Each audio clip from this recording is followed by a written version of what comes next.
So I read to you, looking at the presentation you gave at the Security Symposium, I read to you the first part of the definition of terrorism, but looked at from an African perspective. What I did not read out was the second part, well, not the second part, but another bit that I took out of your presentation that I thought was interesting. And it is this, if I may read it out. It says the global interest. So the first part was Africa needs to and has to define their own understanding of what terrorism is and how it originates and so on and so on, and how it's sometimes supported in the interest of global politics. The second part of the bit my second part that I picked out was these global interests often run counter to the national and regional interests of African states, with devastating consequences for the lives of ordinary African citizens. Well, I mean, we are now within the remembrance period, Kwibuka 30, which is the remembrance period for the 1994 genocide against the Tutsi, the victims of that genocide. And the consequences don't get more devastating than those. So the global interest there, I'm linking this because in a way, the murderers were Rwandans murdering other Rwandans. I think it was Major General Nzabamwita who said that colonialism led us, meaning us Rwandans, to kill each other, to kill ourselves, he said, which I thought was aptly put. But it is important to remember that although it is the Rwandans that perpetrated the crime, the concept of the crime, the thought of the crime, including the crime of genocide itself, was foreign to Rwanda, and it was born of these global interests. Yes, I think you're absolutely right. And those global interests don't go back 30 years ago. They go back 65 years ago when this whole business started, but even further back. You see, the whole international architecture of the sort of institutions we have, the UN and so on, owe their roots to the end of the First World War, when Woodrow Wilson talked about setting up the League of Nations, the primary purpose of which was to reduce the horrors of internal competition amongst the European nations, of which America is, if you like, one through extraction.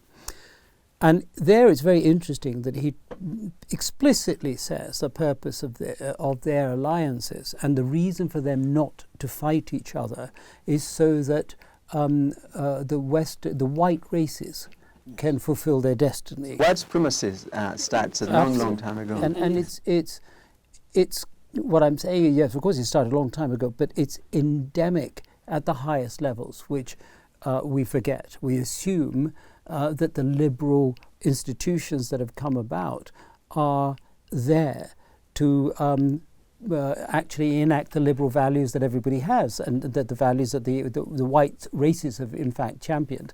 But they are tempered. And so when we come back to this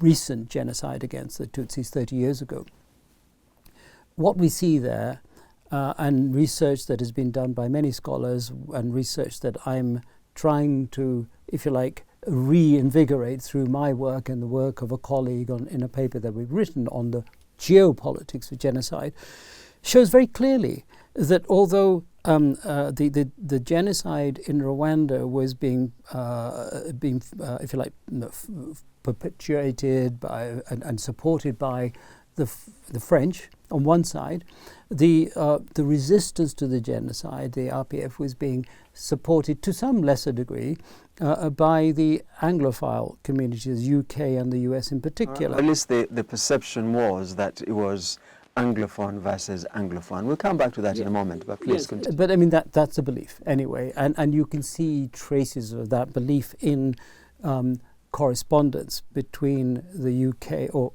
in correspondence within the UK vis-a-vis the French correspondence. So there's that belief. Whether it was reflected in reality or not, it's a very different issue. And so what I'm trying to say is that those geopolitical games, and I think we can come back to that later if we discuss this further, but the geopolitics was there, and we have this instance where it has those devastating consequences for ordinary people. And so one of the things that I think we need to think about as a consequence of that particular scenario that we need to revisit is the point that you quoted earlier, because my talk was primarily in the context of terrorism and radicalization. And the process that led to the genocide was radicalization on a mass scale. And one of the things that I think scholars... Radicalization of an entire nation, entire people. Indeed. And one of the things that I don't think people have explored well, I've certainly not seen much work in the 25 years or so that I've been doing terrorism research and writing and reading about radicalization, is how radicalization as a process is, and terrorism indeed, are a prelude to genocide. So if you look at the case of the Holocaust, of course, the Nazis did embark on radicalization through propaganda, and they conducted acts of genocide, Kristallnacht and others, and many others, before they embarked on that horrible thing they call the final solution, which is a systematic murder. Indoctrination, really. Yeah, the indoctrination came about, and it didn't happen in a vacuum. That's a really important thing. It was perfectly acceptable in society to be anti-Semitic. That was throughout Europe. And so what we have is mainstreaming. The relationship between extremism and mainstreaming is a very underexplored one. And it could not possibly have happened so quickly, at least, and so efficiently, had there not been the fact that social acceptance of anti-Semitism throughout European society of a very high level and a very prejudicial level, which of course resulted in violence from time to time, usually on a small scale. Yeah. What the Nazis did was, of course, put that on steroids and cause an enormous amount of violence and suffering and horror.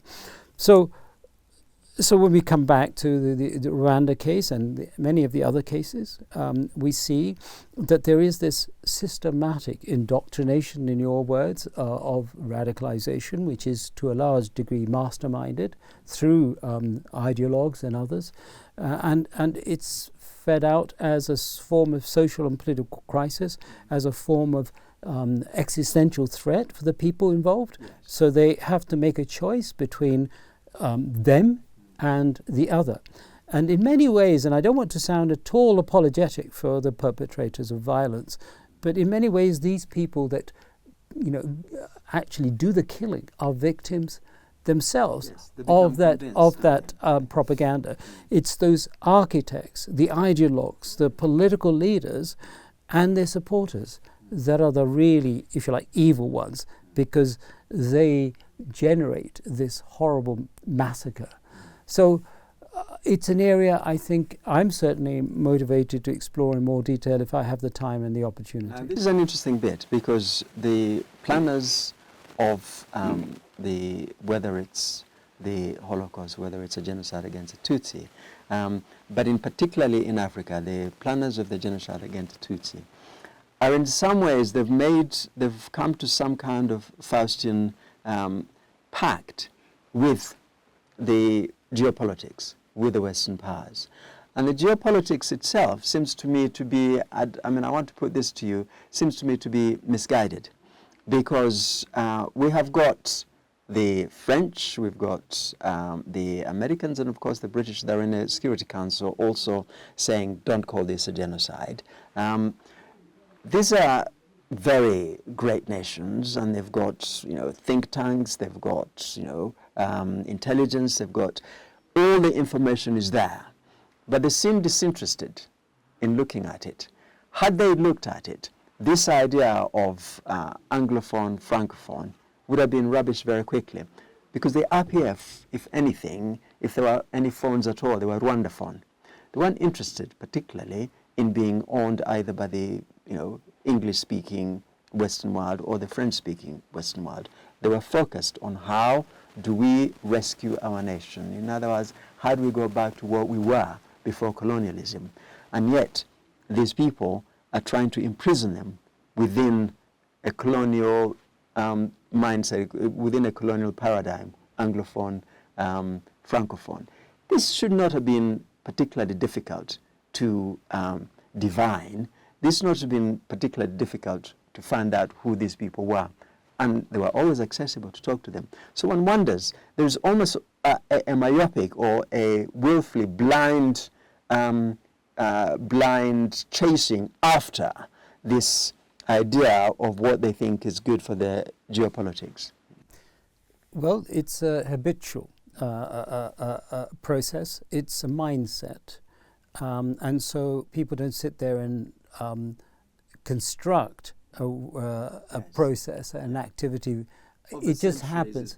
It happens naturally, and this is why I, in answer to your previous question, I took it back, and we could have taken it back even further into the 19th century. The point is that once you culturalize certain political beliefs, they inevitably lead to what appears to be a rational thought process, because your assumptions about yourself, the assumptions about the other are so ingrained that you can only come to certain conclusions that you and I might think are awful, but from their point of view are quite reasonable or natural. And so when we look at, when we talk about, if you like, support, it doesn't have to be on equal terms. There weren't two sides that were doing the same thing.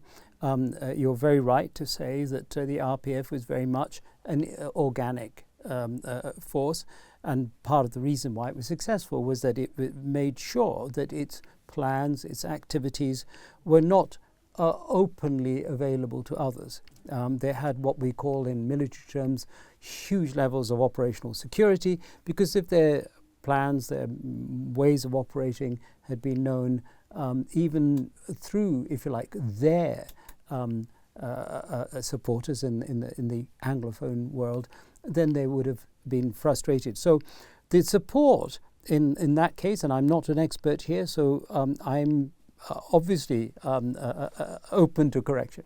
But from what little I know, the support was provided, if you like, through a passive means. So of course the RPF used Uganda as a staging post. But the support, I can tell you, actually, it's fairly in the public domain. It came from Rwandans all over the world. People giving a bit of money here, people giving, I know people who would donate goats to go and be sold so they can help the war effort. So Rwandans everywhere. This is an ideas struggle.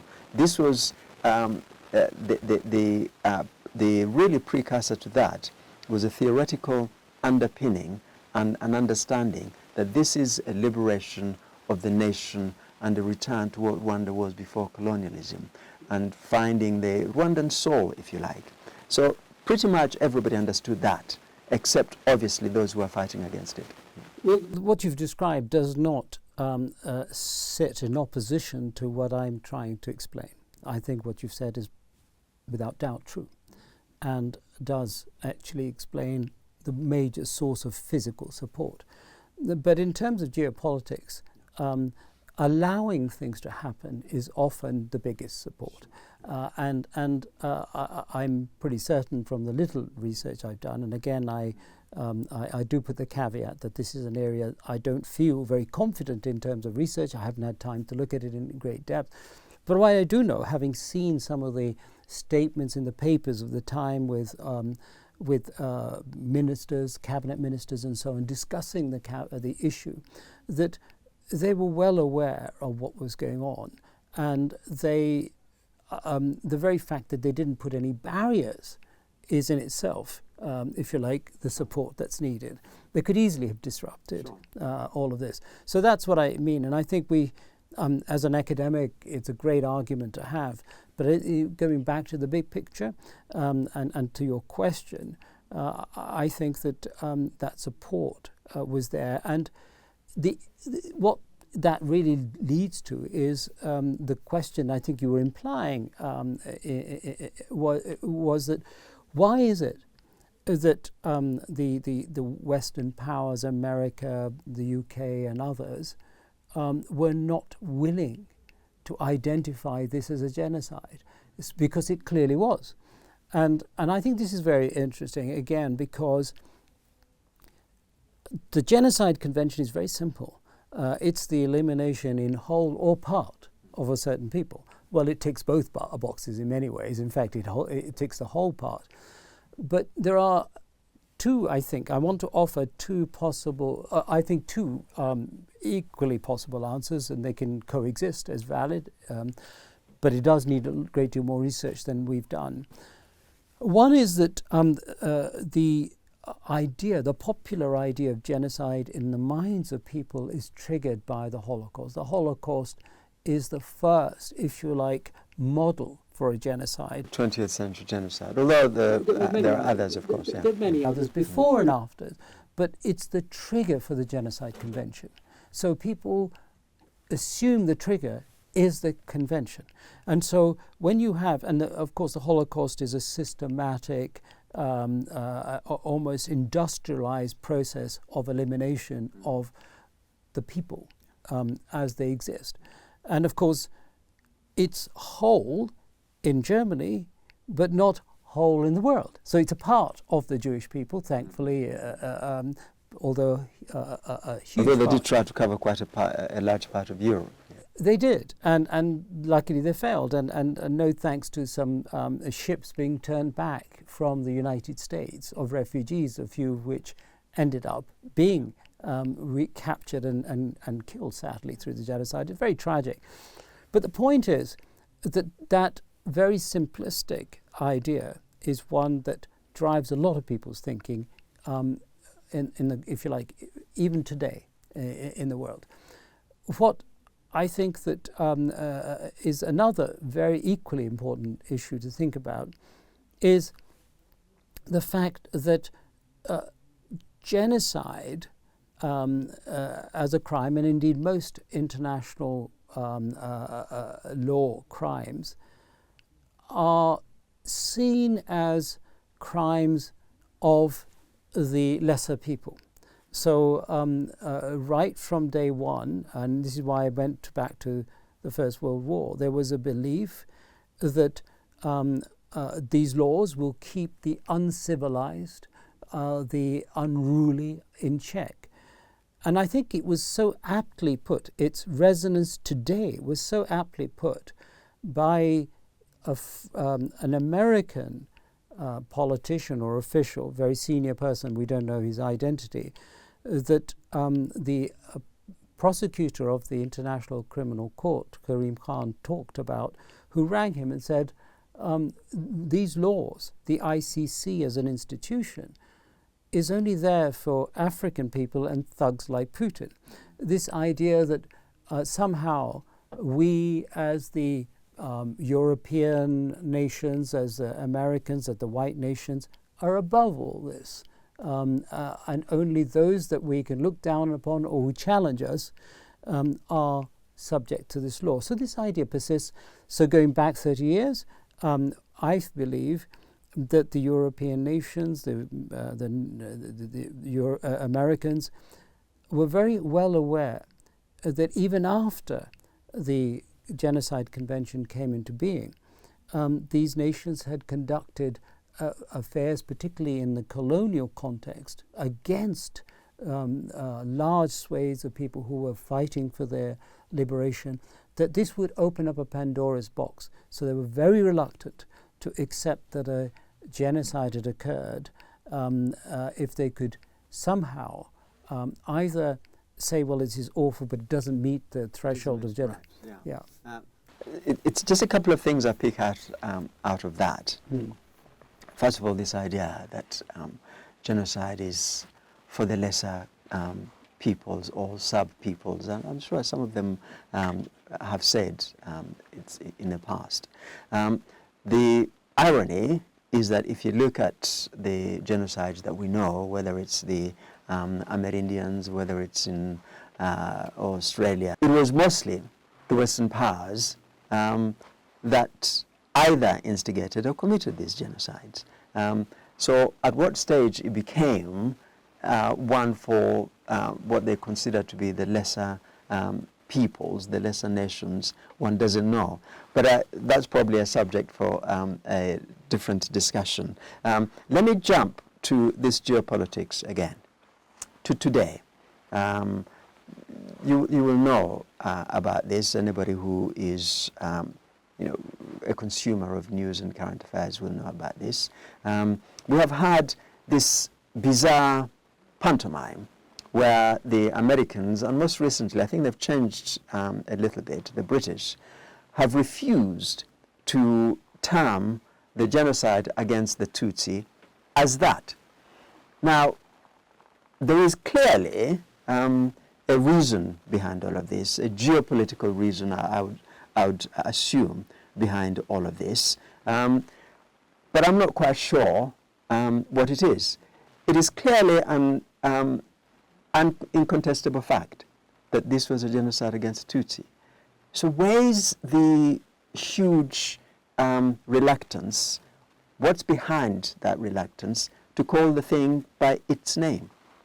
Well, because if you do that, if it's a genocide against the Tutsis, it puts the focus on those who committed the genocide, and if you look at those who've committed the genocide, you find those who supported the genocide, and it's those people who supported the genocide don't want the spotlight on them. So what they do is they say it's a genocide, the Rwandan genocide. The implication, and it's a very powerful implication, because until I came here 2 years ago, the popular understanding of what happened here, including supposedly academically intellectual people like me, the popular understanding has always been that it was two tribes that go to war here, and it's the tribal nature of African society that is violent.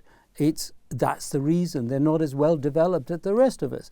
So you see all of these constructions, and they're very powerful. Even those of us who make an effort not to be discriminatory, but the information we have, the education we have suggests, the word association, it's tribe, African and tribes go well together. This is very interesting. Sorry to interrupt. This is very interesting because in a sense it suggests that people who are dispassionate and want to understand and informed as you are, intelligent people, have actually been susceptible to misinformation and believe the misinformation to be the truth. Well, I think it's a little more complex than that, and that is that all of us interpret information through our cultural lens. And our cultural lens is informed by a whole number of things. History, our own experiences, our education, is what informs us. So we make assumptions. Yes, and I in my talk I talked about the burden of superiority, and it is there. When you grow up in the West, you see everything around you as so much more superior than in Africa, and so you begin to judge. Materially we're superior, politically we're superior, militarily we're superior. So where does that end? And we must be superior people. We must be superior people, and what you can't see, because all of the things I've described are visible, what you can't see is intellectual capability, you can't see morality. All of these things are in many ways more powerful, and it's not allowed to be visible. We can't see it because of our indoctrination. But also, I think, if I might just be a little bit critical of Africa, Africans, as a general point, there are obviously notable exceptions, don't have the confidence, because they've been told they're inferior, that actually, on certain areas, the most important areas, that is humanity, that is morality, that is intellect. We are at least as good, if not better than others. And that is the key. So until Africans accept their responsibility for changing the narrative, you know, just before, I know you want to interrupt, it's very important. You know, we talk about these people who commit atrocities as monsters, and we talk about the victims, obviously. But many of us are victims in Africa and elsewhere in the world of a huge misunderstanding of how superiority comes about. What is superior? Well, if we are clear, and some of us are, that political power is the superiority, then you will get the results we have in the world. But if we are clear that actually when it comes to humanity, when it comes to intellect, when it comes to value of human life, there is no superiority, there is equality. That's the choice between superiority and equality that the world has always faced, and that's the choice we face now. And it's the choice that has not been made that's resulted in those devastating consequences that I mentioned and you quoted. So I hope that helps. Yeah, and it's a choice that for which Africa has to fight. It doesn't offer itself freely.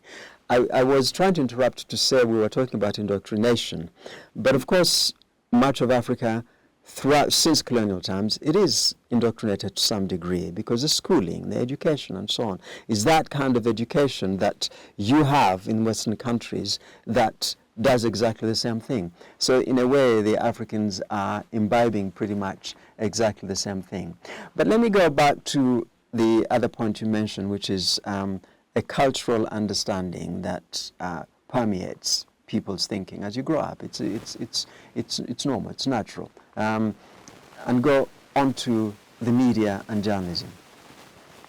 Two different things, by the way. And I think that we have, on Rwanda, we have had more media than we have had journalism.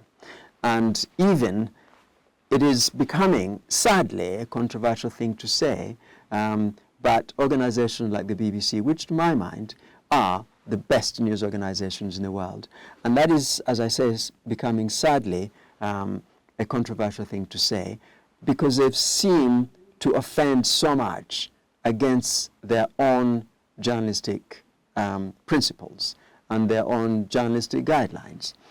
One of the outstanding parts of that, or rather notorious parts of that, examples of that rather, is a documentary made by the BBC a long time ago called Rwanda, the Untold Story. Now, anybody who has taken a look, and everybody can go online and look at BBC guidelines, can find that that documentary contravened, if not offended, against pretty much every one of those major guidelines. And just take one, sensitivity. I remember in my mind's eye, I cannot forget this, because it was so stark. It was so shocking, really. The presenter, Jane Corbin, is invited to go to a Kwibuka, a memorial event at the time. And as happens every year and has been happening every year, there are torches of remembrance. So we get a shot of this torch, and then she says, suggesting really that this ought to be forgotten, the idea of the genocide against the Tutsi ought to be forgotten. And she says, and I quote, "But Kagame keeps the fires of genocide burning." Now that is an extraordinary thing to say in terms of where you are, the sensitivity of it. As she says words like that, there are people there, women who watch their children being murdered in front of them and are managing to survive, God knows how. Families who are completely wiped out and there's only about one left. And these people are there mourning their loved ones. And she goes on about, keeping the fires of genocide burning and trying to put it on one individual, President Kagame, and it is he who is doing this. Now, we'll come to that in a moment. But that in itself, and the journalism has continued in that kind of vein. And I want to put that also as part of the geopolitics, the culture, because journalism is part of the culture, the media is part of the culture. And I think this continues this geopolitical interests. You're very right about the cultural issues, and I think they are the heart of the question. But before we go look at those, you began your comment by reference to the BBC's guidelines. And as you quite rightly said, they're very good. Just as if you look at the UN Charter, it's very good. If you look at the American Constitution, one of the best bits of political writing in history, I think, they're perfect. The big problem is that those values are often undermined by the lust for power. And you see this by power. And of course, journalists are not going to rule the world, but they want influence, they want their name recognition, and they will do whatever's necessary to put out material that they feel will get them that attention, sometimes deliberately controversial. And so I think that we need to recognize that. And we can talk about the cultural issues. We've talked about them, and I'm happy to talk about them more. I haven't seen this film. I tried to. But I do know that it's been very significantly rubbished by authoritative figures. And so it's, in many ways, to me anyway, and I hope it doesn't offend anybody, to me this is a great opportunity because it allows Rwandese to put the truth out. Because some people are now listening. They've got something that is completely wrong in some people's view, or very largely wrong, and challenge it. And I think that's perhaps where Rwanda, if I might be a little bit critical, hasn't done enough. You see, I would relish the idea of challenging it because it's wrong from what I can tell, and if ever the opportunity came up, I will do that. But what should be happening is Rwandese young people. President Kagame's got a lot on his plate. He's got to run a country. He can't be distracted by any two-bit journalist who comes up with nonsense. And I think quite rightly, he's doing what he considers to be the best interest, the most important interest of his nation. But young men and women who I think have a great deal to be proud of in this country need to understand, to use your word, they have to fight. And fighting, hopefully, isn't with guns or with violence. It's with that weapon on which they can meet the rest of the world on equal terms. That's intellect. Understanding is intellect. It's the superiority of truth. Research, analysis, and saying, this is what you've said. These are the facts. It just does not stack up. And you can demolish any untruth with that.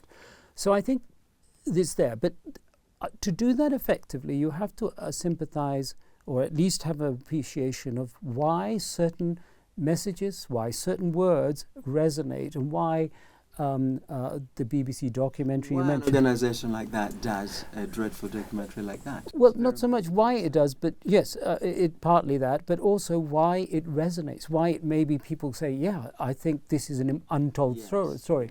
Yes. And a reason for that is this.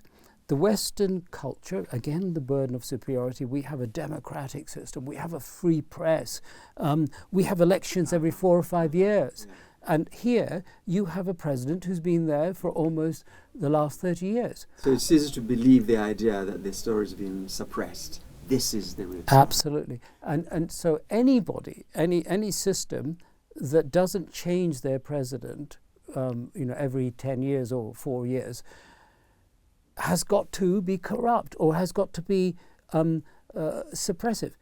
The fact of the matter is this.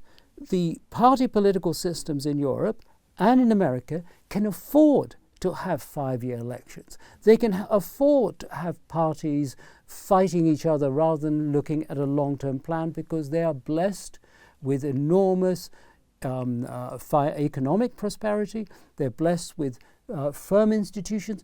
And guess what? Most of those institutions, most of that wealth that these great nations are built on is the wealth of the Aboriginal races, either in Africa or in Asia or on the plains of what is now the United States of America. I remember that you making that point, but also the other thing is actually the longevity of leadership seems to become a problem when it's in Africa. To me, it ought to become a problem when you say this person has been in power for this long and they have done nothing. And why do we have them there? But on the other hand, for a citizenry to turn around and say this person has been in power for this long, they have done a massive amount of good for us. They have turned around what was deemed to be unmanageable by anybody, by any means, by any stretch of the imagination, and we want to keep them. Yeah. That suddenly becomes a problem. It becomes a problem in Africa. It isn't a problem when Angela Merkel is so beloved and has, time after time after time. And by the way, the UK, if the Prime Minister is popular enough, can go on as many times as they want. You know? So I don't know what the obsession with same people being in power, as long as the people want to be in power, it seems to be to me. Well, I think your examples, if I may say, are not very good ones. Angela Merkel or the British one. Mm-hmm. There is very little. There's very little opposition, certainly at the government level, against the monarchies that have been installed in huge parts of the world, particularly in the Middle East, because they continue to be on good terms, may I put it in those words, with the West. The problem with your president is that he is an independent thinker. He is not aligning himself with anybody apart from the interests of his nation.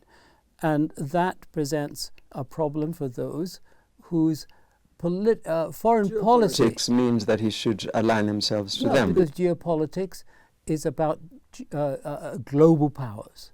No, I deliberately picked representative democracies, whether it's Britain or whether it's in Germany, because I think for me this idea of longevity speaks for itself. Any dispassionate observer would look at President Kagame and realize that this is a singular leader on the world stage, a singular political leader on the world stage. Now, if your country happens to have him, you elect him, and why take a risk on somebody else? Well, again, I want to push back on that. I think your example is flawed. It's in terms of it's vulnerable to counter arguments, because when you talk about Angela Merkel, when you talk about British prime ministers, yes, they can go on forever, but they can only go on forever because every 4 or 5 years they are tested by a very furious... Which they are in Rwanda. Yes, but I think what people will say is that you don't have that pugilistic form of party politics that exists elsewhere. And that's the key. We covered that, didn't we, the political system earlier. Exactly. So it's that pugilistic system that is a luxury that great nations in the West can afford because they've got that cushion, which incidentally is fast being eroded, particularly in Europe. They've got that cushion from colonial times and so on. And the system can take it. I absolutely understand that. But even if, for the sake of argument, Africa had, or African nations had that firm foundation on which you could have this pugilistic politics and it would work, it's not necessarily the best thing. It's not necessarily the thing to have. Politics ought to be organic. And the system, the democratic system that you decide as a nation, as a society, has to be organic to you, culturally, historically. And one of the problems that seems to be with the Western outlook, and in a way that comes to aid geopolitics, and I have to say it, a degree of racism and this idea of superiority, is that unless a system is aligned to theirs, it therefore falls short. It therefore doesn't count. We won't go in too much about the Rwanda political system. Again, a discussion for another time. But one thing I want to put to you, I don't know whether you have any thoughts on this. This idea of naming the genocide against the Tutsi as a genocide against the Tutsi, which is what it was and which is what it is, the idea of fighting against that was actually conceived by the planners and perpetrators of that genocide. It is, if you like, the first step towards genocide denial and claiming that there was a double genocide, the third part of which I'd imagine would be, well, if everybody was guilty of this, then no genocide ever happened. What I find astonishing is that the Western powers are aligning themselves right now. The Americans, and again up to recently the British, are aligned perfectly with the planners and perpetrators of the genocides against the Tutsi, the mass murderers of over 1 million men, women and children in ways that one doesn't even want to imagine. And I just wonder, do they realize that? Or is the offhandedness of what they're doing, the geopolitics, blind them to that nuance, that detail of what it is that they're doing? Well, I think to answer that question, you would need to go back and look at some of the contemporary records, which we can do, which I hope Rwandese researchers will do. They can come to Kew. I'm happy to take them to Kew Gardens, look at our records, and by going through the letters being written, the reports being sent from Kigali, from Uganda, from the embassies, they're very, very enlightening. And the correspondence at when these things are discussed within cabinet, they're very revealing about what assumptions are being made. What is the thinking and so on. So I think that's where the answers will be. But I'm pretty certain it is as you suggest, that people, it was a combination of the fact that, well, it's happening, the French want it to happen, and we don't really want it to happen, but it's not something that we're going to do anything about because it's not in our interest to do so. And so I think that's the sort of subtext of all of this, which is underwritten by the fact that when it's happening, and again, it's easy to point the finger. You look at the news, you see distant black dots, and you think, this is horrible, but I can't really relate to it because they don't look like me. I don't understand them.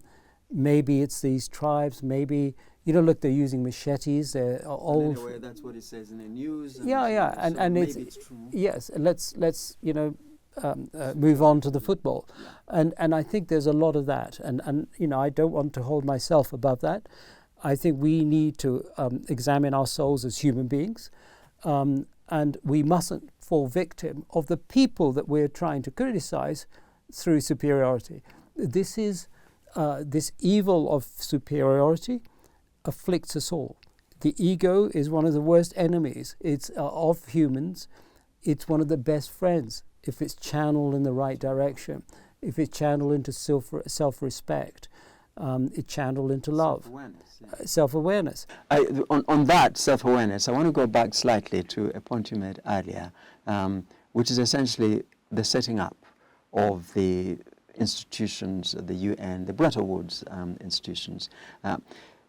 Rather than universal human values, it was designed, you suggest, to advance the interests and the dominance of white supremacy, in essence. Yes, and I think this is a very important question, and I want to use this question to clear up a little point that might emerge indirectly from our conversation. When we talk about the West, when we talk about Africa, we're essentializing. And those universal values in those institutions were set up by very sincere people. On the whole, those people really believed in it. And those people come from all sorts of backgrounds, primarily from the West.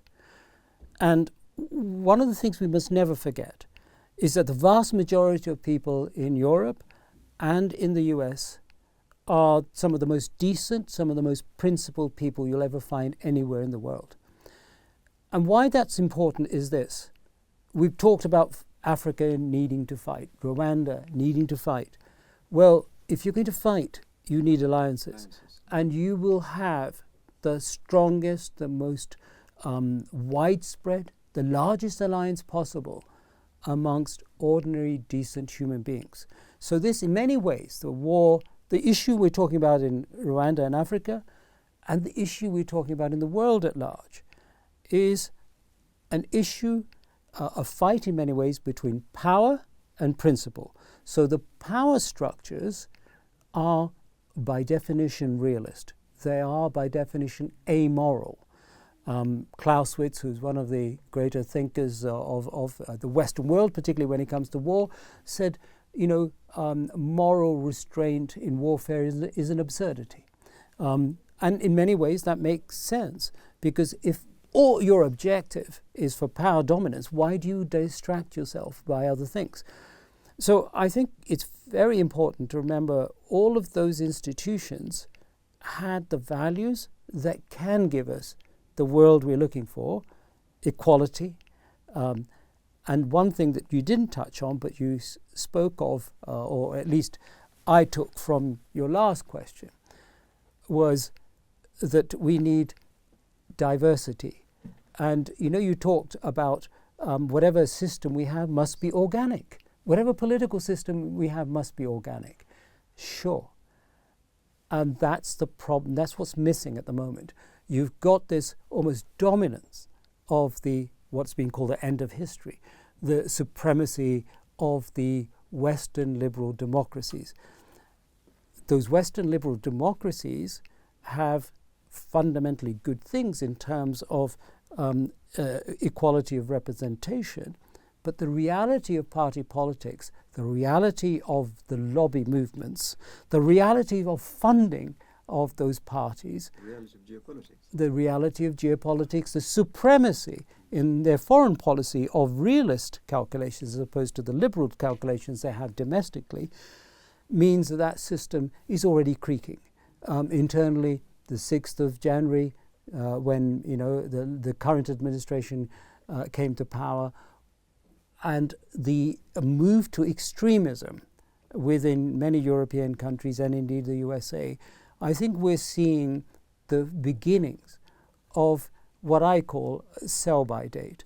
And I hope and pray that the Western world will maintain its superiority in intellectual terms, in leading the world, by adapting to a much more sustainable form of consultative government. So coming back to the question we have, is that yes, you can really understand all of these complex problems if you see it as a fight between supremacy of principles, which are all universal, and power, which can't be universal. Power is relative. You've heard of the term zero-sum game. Power is always relative. You can only have power if somebody has less power. And so these concepts are at war. And the good news is that the vast majority of humanity doesn't want suppression, doesn't believe in supremacy, except on the supremacy of ideas and beliefs. And so there you have a magnificent alliance. And this is where, in your international relations dealings, you have to bypass the power structures and go to the heart of the matter, the people. And this is where every Rwandese, every African has to be an ambassador for their particular form of choice. So in the West, we talk about lifestyle choices. As long as you're not hurting anybody, you can define yourself in whatever way you want. Some might think that that is absurd. Why don't we allow other countries, the African countries, to define themselves politically as they wish? And there are magnificent traditions here of clan-based justice. We have brilliant models in places like Afghanistan, of the lawyer jirga, where the clans, or the tribes, and they do have tribes there, unlike here, sit down and discuss and consult. And it's a very egalitarian system. No tribe has superiority over another tribe in those discussions. So we deny ourselves progress. If you go back to economics, go back to industrialization, go back to any endeavor, material endeavor, we have evolved through competition. We have evolved through diversity of ideas. We have an invention here, which is then replaced by an even better invention. This is why we keep changing our phones, our cars, and so on. Why can't we change systems of governance by looking at each other and copying each other? So with that, Dr. Ashraf, thank you very much indeed for coming on Rwanda Beyond the Headlines. And let's have you on again. I mean, there are very many themes that one could have gone into, but time won't allow us. Well, I'd love to. I've enjoyed this very much, and thank you very much for having me. Thank you.